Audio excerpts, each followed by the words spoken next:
we're facing huge challenges in healthcare in the United States today.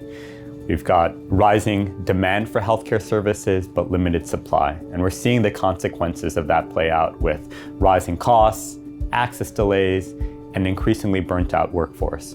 The big question is, what role can AI play in helping to mitigate some of those issues? A combination of smart policy, creative, innovative development, and really determined, rigorous implementation from our delivery system partners is the combination we need to get through to the next stage of our evolution here with AI in healthcare.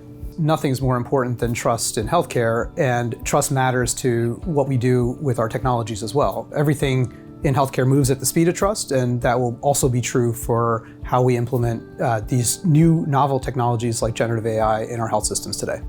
The conversation today is important because it's really spurring curiosity. I'm seeing a lot of deep dive insights from panelists and in the networking session conversations about best practices, about what people are seeing this week because things are rapidly evolving, and this is a necessary conversation for people to dial into. What makes me really hopeful is the opportunity for these AI technologies to make healthcare more human again.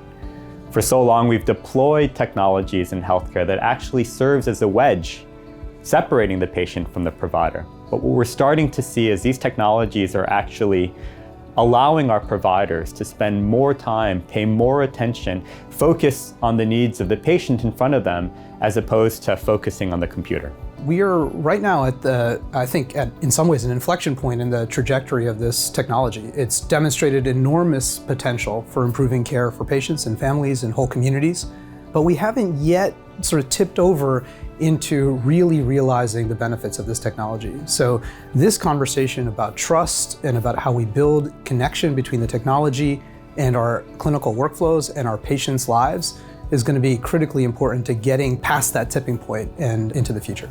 When I think about the future of AI in healthcare, what makes me hopeful is that for the first time in history, patients and families have access to tools that can introduce AI into their care and provide personalized intelligence that can help them make informed decisions about their next step and their care journey.